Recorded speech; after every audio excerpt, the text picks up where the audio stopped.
News और मैं हूं आपके साथ आयुषी श्रीवास्तव। पार्टी में हर दिन आने वाले संकट को देखने का नजरिया दिलचस्प होता जा रहा। अगर आप राजस्थान का ही उदाहरण लें तो जहां पार्टी इस समय एक बड़े संकट से गुजर रही है तो पता चलेगा कि इस तर्क में सच्चाई है। यहां पार्टी ने 2018 में सत्तारूढ़ बीजेपी को हराया था। इससे पहले विधानसभा चुनाव में पार्टी की बीजेपी के हाथों करारी शिकस्त भी हुई थी। इस बात का डर है कि पार्टी राजस्थान में एक बार फिर सत्ता खो सकती है, लेकिन किसी भी तरीके से ये नहीं कहा जा सकता कि राज्य में पार्टी पीछे हो गई है। लेकिन ये भी सच है कि पहले मध्य प्रदेश और अब राजस्थान में कांग्रेस के अंदर बगावत में 135 साल पुरानी पार्टी के रैंक और फाइल में खलबली मचा दी है। इसके कार्यकर्ताओं का मनोबल कमजोर हो रहा है। सियासी गलियारों में चर्चा आम है कि सचिन पायलट के खेमे में बगावत की बू मार्च से ही आने लगी थी, लेकिन सियासी विशेषज्ञ हैरान है कि पार्टी का हाईकमान इसे सूंघने में नाकामयाब क्यों रहा, और अगर सूंघा तो इसका इलाज क्यों नहीं किया। कांग्रेस पार्टी साल 2014 के आम चुनावों में बुरी तरीके से हारने के बाद से अंदरूनी विद्रोह का सामना करती आ रही है। इसके सामने कई चुनौतियां हैं। राष्ट्रीय स्तर पर पार्टी चारों खाने चित नजर आती है। आखिर इसका इतना बुरा हाल कैसे हो गया? लोग पार्टी छोड़कर क्यों जाना चाहते हैं? बता दें, ज्योतिरादित्य सिंधिया को बीजेपी में लाने और सचिन पायलट को लाने की कोशिशों में जुड़े बीजेपी के कुछ लोगों का कहना था कि इसकी वजह गांधी परिवार और खास तौर पर सोनिया गांधी, और उनका दावा था कि सोनिया गांधी नहीं चाहती कि बेटे राहुल गांधी के मुकाबले कोई भी नेता ऊपर उभरे और वो बेटे के लिए एक चुनौती बने। उन्होंने बेटे को प्रोजेक्ट करने के लिए सिद्धांतों और मेरिट को कुर्बानी दे दी, यहाँ तक कि बेटी के करियर को भी आगे बढ़ाने नहीं दिया।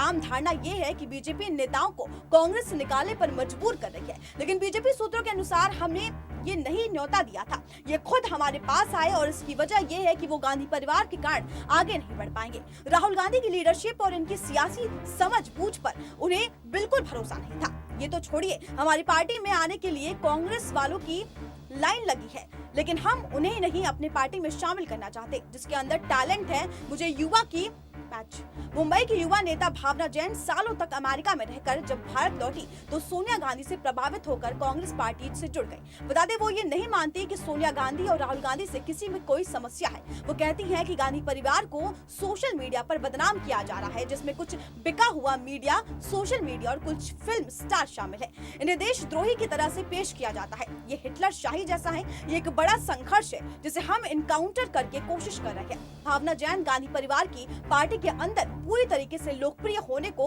100% सच मानती है। कार्यकर्ताओं में सोनिया जी और राहुल के लिए निष्ठा है। जब राहुल जी अध्यक्ष चुने गए थे तब मैंने खुद देखा कि सभी ने राहुल गांधी के नाम पर मुहर लगाई और देश के सारे राज्यों में ऐसा हुआ। मथुरा में पार्टी के एक युवा नेता ने कहा कि राहुल गांधी गांधीवादी है और उनके लिए लोकप्रियता पर किसी को शक नहीं है। वे स्वीकार करते हैं कि पार्टी में कुछ सीनियर नेता ऐसे हैं जिन्होंने पिछले आम चुनावों में उनका साथ नहीं दिया। उनका कहना था कि चुनावी सियासत में शिकस्त है और जीत तो होती ही रहती है। इससे किसी नेता के कद का अंदाजा लगाना ठीक नहीं है। दक्षिणपंथी think tank Shyam Prasad Mukherjee research foundation के निदेशक डायरेक्टर अनिबरजानी गांगुली ने कांग्रेस की दशा पर गहरा अध्ययन किया है। वो कहते हैं कि गांधी परिवार कांग्रेस पार्टी में गले के फंदे की तरह बनकर रह गई है। कांग्रेस के भीतर कई लोगों को एहसास है कि परिवार पार्टी के गले में फंदा बन गई है, इसलिए कुछ नेता बाहर निकल जाते हैं और कुछ लोग ये महसूस करते हैं कि उनके पास कोई विकल्प नहीं है तो वो पार्टी के अंदर ही रहना पसंद करते हैं। गांधी परिवार के करीबी रहे लखनऊ के अखिलेश प्रताप सिंह कांग्रेस के एक वरिष्ठ नेता है और प्रवक्ता भी है। उनके अनुसार गांधी परिवार पार्टी की समस्या बिल्कुल नहीं है। वो यकीन के साथ कहते हैं कि पार्टी उनके नेतृत्व ने आगे बढ़ी है।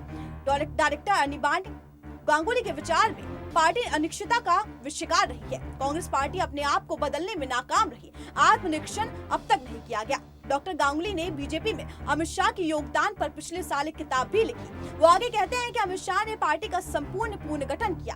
कांग्रेस ने राजनीतिक और वैचारिक कायाकल्प का गंभीर अभ्यास भी नहीं किया। लेकिन भावना जैन जो अपनी पार्टी के कार्यकर्ताओं से जुड़ी रहती है, वो कहती है कि पार्टी में काफी बदलाव हुआ है। उनके अनुसार राहुल गांधी ने 2014 चुनाव के पहले की पार्टी के ढांचे को और इसकी विचारधारा को और साफ करने की कोशिश की। वो कहती है कि जहां तक संगठनात्मक क्षमता का सवाल है, उनकी पार्टी से बेहतर संगठित और कोई पार्टी नहीं है। हमारी पार्टी सबसे ज्यादा पुरानी है, ये उनका कहना है। और वो कहती है कि हमारी पार्टी के ढांचे को दूसरी पार्टियों ने अपनाया है। वे ये जरूर मानती है कि सोशल मीडिया और संचार के दूसरे माध्यम में पार्टी कुछ पीछे नहीं है जिस पर काम चल रहा है। अखिलेश प्रताप सिंह भी पुनर्गठन की जरूरत के तर्क को नहीं मानते। वो समय समय पर रणनीति बदलने की सलाह देती है। उनके अनुसार पार्टी का ढांचा मजबूत है और नेतृत्व सही हाथों में है। जरूरत केवल थोड़ी रणनीति और राजनीति बदलने की है। उनके अनुसार ये काम हो रहा है। इसका उदाहरण देते हुए वो कहते हैं कि हाल ही में गुजरात में युवा पटेल नेता हार्दिक पटेल को प्रदेश का कार्यवाहक अध्यक्ष बनाया जाना सही दिशा में एक अहम कदम था।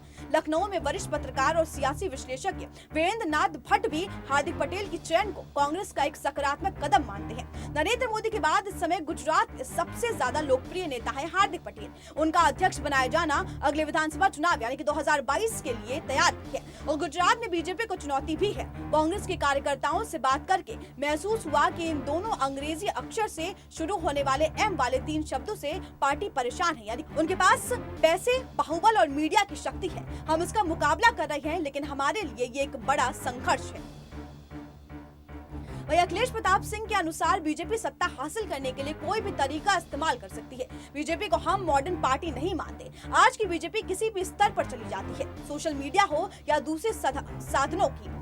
बीजेपी सकारात्मक इस्तेमाल करने के लिए बजाय नकारात्मक इस्तेमाल करती है, लेकिन वो ये स्वीकार करते हैं कि पार्टी को विपक्ष के हिसाब से अपनी स्ट्रैटेजी और नतीजा बदलना चाहिए। भावना जैन के मुताबिक सोशल मीडिया और पे हम देर से और जिसका खामियाजा पार्टी को उठाना पड़ जाता है।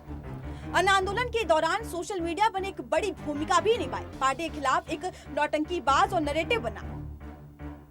उन्होंने कहा कि हमारी पहली गलती ये थी कि हमने इसे इनकाउंटर नहीं किया। दूसरा ये कि हम सोशल मीडिया पर देर से आए। हम इस गलती को 2014 से सही करने में लग गए हैं। इसमें आगे बढ़ने की कोशिश भी जारी है। वीरेंद्र नाथ भट्ट कांग्रेस के तमाम कमजोरियों पर एक दो खास कमियों के बारे में मानते हैं। उनका कहना है कि कांग्रेस के नेताओं में सुस्ती आ गई है। वो कहते हैं कि पार्टी ये है कि अब राजनीति 24 घंटे वाला काम है। राहुल गांधी 24 घंटे सियासी लीडर नहीं है। ऐसे में रिजल्ट और रिजल्ट बने रहना मुश्किल काम है। वो आगे कहते हैं कि 6 साल में कांग्रेस अभी तक ऑल इंडिया स्तर पर एक स्वीकृति सियासी नैरेटिव मोदी के खिलाफ विकसित नहीं कर पाई है। जब भी कोई नया मुद्दा उभरता है, राहुल और प्रियंका की तरफ से एक ट्वीट आ जाता है। अब क्या ट्वीट्स के बल पर राजनीति की दिशा तय होगी?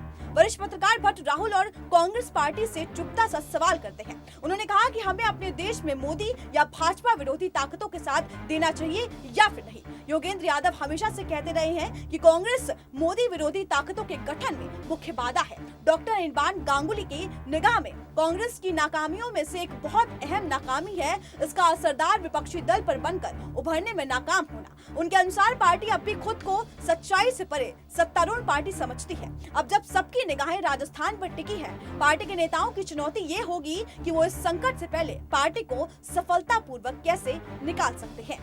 इस खबर पर आपकी क्या राय है, हमें कमेंट बॉक्स में जरूर बताएं। अगर आप ये खबर फेसबुक पे देख रहे हैं तो उसे लाइक शेयर करना ना भूलें और यूट्यूब पर हमारे चैनल को आप लाइक शेयर और सब्सक्राइब जरूर करें।